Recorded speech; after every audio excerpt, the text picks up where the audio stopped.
छज्जूनगर में पूर्व मंत्री करण सिंह दलाल का ग्रामीणों ने भव्य स्वागत किया। फूल मालाओं एवं पगड़ी बांधकर ग्रामीणों ने पूर्व मंत्री को मत व समर्थन देने का आशीर्वाद दिया। पूर्व मंत्री करण सिंह दलाल ने लोगों को संबोधित करते हुए कहा कि पिछले 10 साल में पलवल जिला दुर्दशा का शिकार हुआ है। विकास के नाम पर पूरे हरियाणा में भाजपा केवल लूट करने में लगी रही। उन्होंने कहा कि अब की बार प्रदेश व पलवल की जनता ने कांग्रेस का राज बनाने का संकल्प लिया है। उन्होंने कहा कि इस बार पलवल विधानसभा से जनता उन्हें रिकॉर्ड मतों से जिताने का काम करेगी। वहीं उन्होंने कांग्रेस के मैनिफेस्टो के बारे में भी लोगों को जानकारी दी। उन्होंने कहा कि जिन पोर्टल की वजह से लगातार जनता परेशान हो रही है, ऐसे पोर्टल को सरकार बनते ही पहली कलम से खत्म किया जाएगा। हरियाणा में खाली पड़े 2 लाख से ज़्यादा सरकारी पदों को भरने का काम किया जाएगा। साथ ही साथ उन्होंने कहा कि गांव शहर सभी विकास के मामले में नंबर 1 बनाए जाएंगे। करने का बहुत बड़ा आशीर्वाद दिया है। हमारी जो बेटी है डॉक्टर प्रभा, उन्होंने बहुत अच्छे शब्दों में यहाँ आपको चुनाव और सरकार के बारे में बताया। जो सरकार बनती है वो अपने इलाके के भाग्य को बदलने की कोशिश करती है, और जो अच्छे दिन जिन्हें कहते हैं, जब सबका भाग्य जोर मारता है तब अच्छे दिन आते हैं, तब हुकूमत में हिस्सा बनता है। और अगर भाग्य कमजोर हो तो सरकार में नहीं आ पाते और हमारे सपने अधूरे रह जाते हैं। किसी ने कहा है समय और समझ ये इकट्ठे नहीं चलते।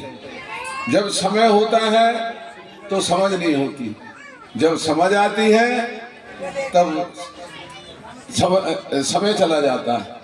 लेकिन भाग्य की बात है, अब की दफा समय और समझ इकट्ठे चल रहे हैं। पूरे हरियाणा में कांग्रेस की आंधी चल रही है। हरियाणा के अंदर कांग्रेस की सरकार बन चुकी है।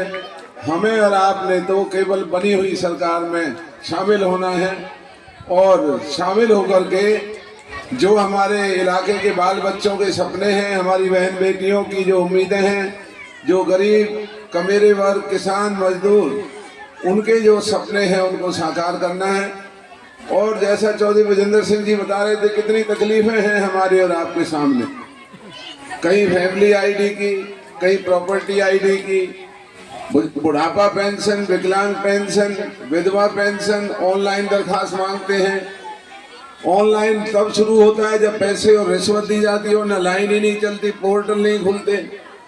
आपके गांव में, हमारे जंगल में आवारा पशुओं का कितना नुकसान है, लेकिन आज तक सरकार और हुकूमत ने कोई कदम नहीं उठाया कि किसान मजदूरों के नुकसान को कैसे बचाया जाएगा। और जो हमारी आने वाली पीढ़ी है, हमारा कर्तव्य है कि हम उनके लिए ऐसे इंतजाम करें कि वो बच्चे बहुत अच्छी तालीम पाकर के काबिल बच्चे बने। खास करके हमारी बेटियां जब तक पढ़ेंगी लिखेंगी नहीं, तब तक डॉक्टर प्रभा जैसे काबिलियत कैसे आएगी। वरना आप देखो कि अगर हमारी बेटियों को हम ये कहें जो नहीं पढ़ी लिखी है कि बेटा आप बोलो, तो नहीं बोलेंगे। पढ़ी लिखी लड़कियों में और लड़कों में इतना आत्मविश्वास होता है कि वो कहने में संकोच नहीं करेंगी और बहुत ही हौसले के साथ सही बातों को लोगों के सामने रखेंगी। तो इसलिए हमारे इलाके में खास करके बेटियों की शिक्षा पर हमें जोर देना होगा।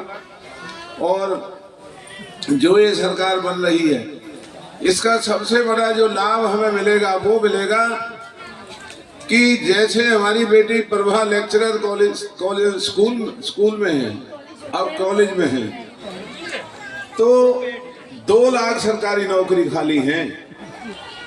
2 लाख सरकारी नौकरियों में अंदाजा लगा लो, जब आप यहाँ से विधायक बना करके भेजेंगे, सरकार हमारे साथ होगी, तो जो भी हमारे इलाके के 36 बिरादरी के बच्चों का जो हिस्सा बनता है, हमारी बेटियों का जो हिस्सा बनता है, हम इतना दम रखते हैं कि अपने हिस्से से ज्यादा नौकरियां अपने इलाके में लेकर के आएंगे और घर घर में लड़कियों को, लड़कों को सरकारी नौकरी दे करके उनके जीवन को उज्जवल बनाएंगे।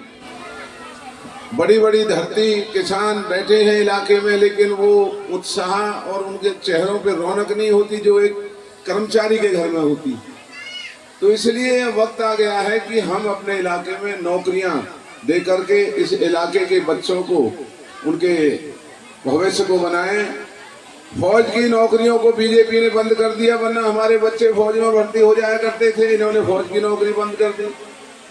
तो एक तो हम सरकारी नौकरी लेकर के आएंगे, एक छोटी लड़कियों के स्कूल। अब कब तक हम अपने बच्चों को फरीदाबाद पढ़ने के लिए भेजेंगे, कब तक लड़कियों को दूर पढ़ने के लिए भेजेंगे?